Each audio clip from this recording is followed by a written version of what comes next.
The wind finally stopped howling. You're picking up branches in the yard, and you find a soggy piece of paper taped to your front door. It's a letter from your homeowner's insurance. They just denied your roof claim. You paid your premiums for 10 years without missing a beat, and now that the shingles are sitting in your gutters, they're telling you to pound sand. It feels like a massive betrayal, and right now, you're probably wondering if you just have to eat the cost of a roof. Take a breath. A denial isn't the end of the line, it's just the insurance company's opening move. Today, we're ranking the most common ways people handle a denied roof claim, starting from the absolute worst, most expensive mistakes, all the way down to the smartest, legally sound ways to fight back. Remember, this is education about how the system generally works, not legal advice for your specific house. Your exact policy rules and your local state laws will dictate precisely how this plays out, so you'll need to read your own paperwork carefully. Coming in at the absolute bottom of our list, the worst possible move you can make right now is rushing outside with a ladder and fixing the roof yourself. We need to talk about your duty to mitigate damages. To mitigate damages just means you have a legal obligation to take reasonable steps to stop things from getting worse. If a storm rips a hole in your roof, you can't just leave it open for 3 weeks while water ruins your drywall. You absolutely should throw a cheap blue tarp over the hole to stop the bleeding. But that's where your own hammer and nails need to stop. The mistake happens when you try to save money by tearing off shingles or doing structural repairs before the insurance company has a chance to look at it. When you alter the scene, you destroy evidence of how the damage actually happened. An adjuster, who is the person sent by the insurance company to inspect the damage, needs to see things exactly as the storm left them. If you rip everything up before they arrive, you give the insurance company a perfect excuse to deny the claim based on your own repairs. They'll say you made it impossible to determine the true cause of the loss, mitigate the immediate water damage, but leave the actual scene alone. The next step up the ladder of mistakes is getting angry, doing nothing else, and just paying for a brand new roof out of your own pocket. A lot of honest, hard-working people do this. They get a denial letter, assume the insurance company holds all the cards, and quietly empty their savings account. They don't want to argue, so they just absorb the hit. But understand what just happened. You bought an insurance contract. You've been paying for protection. When they deny a valid claim, they're essentially refusing to honor their end of that deal. When you pay out of pocket without questioning the denial, you're letting the insurance company off the hook entirely. Insurance policies are incredibly dense, boring documents, but they're strictly interpreted contracts. The insurer only has to pay for exactly what is covered in that specific text. Sometimes, a claim gets denied simply because a desk worker checked the wrong box or applied the wrong code. Sometimes, a claim gets denied because an overworked adjuster only spent 15 minutes looking at your roof from the driveway. If you just accept the initial denial and pay out of pocket, you're accepting a mistake that might have easily been reversed with a 5-minute phone call. Moving up our ranking, we've a move that feels productive but usually results in wasted time and a lot of frustration.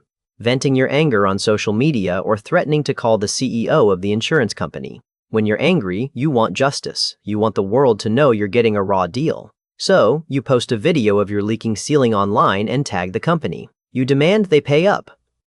It feels good for about 10 seconds. But understand the corporate machine you're fighting. A social media post doesn't trigger a legal review of your claim. It usually gets routed to a customer service representative in another state who has absolutely no authority to change a claim decision. The law doesn't care how many likes your angry post gets. The insurance company is bound by the contract, not by public pressure.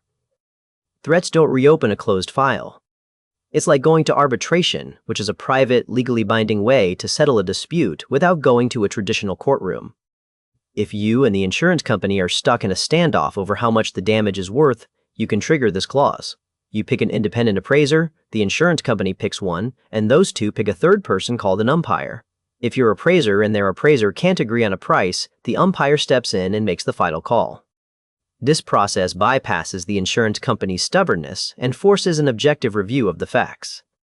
But here's a massive trap you need to avoid with the appraisal clause. It only solves arguments about the cost of the damage. It doesn't solve arguments about why the damage happened. This gets into the concept of causation. Causation is the legal term for the direct cause of your loss. If the insurance company denied your claim because they said your roof is leaking due to old age and normal wear and tear, appraisal won't help you. Wear and tear is almost universally excluded in property insurance. Policies only cover sudden and accidental damage. If they say it's old age and you say it's storm damage, you have a dispute over causation. The appraisal clause won't fix that. You'd be wasting your time and money invoking it if the core argument is about the cause of the leak. Finally, arriving at the absolute best, most effective move you can make when your roof claim gets wrongly denied. You contact a lawyer who specializes in property insurance disputes. When the insurance company digs in their heels, ignores your evidence, and refuses to pay for clear storm damage, you bring out the big guns. This isn't about getting sued personally. This is about holding an insurance company accountable for what is called bad faith. Bad faith is a legal concept that means an insurance company has intentionally and unreasonably refused to honor a valid claim. It means they're not just making an honest mistake. They're actively trying to cheat you out of the coverage you paid for. Every state has laws against bad faith insurance practices, though the specific penalties and definitions change depending on where you live. When you hire a lawyer, they send a formal letter to the insurance company. That letter changes the entire tone of the conversation. Suddenly, the insurance company's legal department gets involved. They know that if they continue to deny a valid claim, they could be sued not just for the cost of your roof, but for your attorney's fees and potentially extra damages for acting in bad faith. That financial risk is often enough to make them reopen the file and write a check. A property insurance lawyer is a specialist in reading those dense, boring contracts. They can look at your specific policy and immediately tell you if the insurance company is interpreting the rules correctly. They understand the exceptions, the definitions, and the deadlines. And the best part is, many property insurance lawyers will look at your denial letter for free, and if they take your case, they often work on a contingency fee. A contingency fee means you don't pay them anything out of pocket. They only get paid if they win money for you. When you have a professional on your side who knows the exact playbook, the insurance company can't push you around. They rely on you not knowing the rules. They rely on you giving up.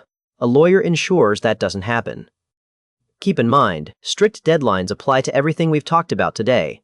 Your policy will have a strict timeline for how long you've to file a lawsuit after a denial. This is called the statute of limitations.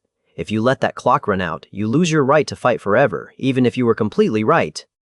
These deadlines vary heavily by state, so don't sit on a denial letter hoping it will fix itself. If your roof got hit by a storm and the insurance company sent you a confusing denial letter, what's the exact reason they gave you for saying no? Tell me down in the comments. If this breakdown gave you some armor for your next phone call with the claims department, please share the video with a neighbor or a family member who might be staring at a leaky ceiling right now. And make sure you subscribe to Scribble Law so you always know the exact playbook before a corporation tries to rewrite the rules on you.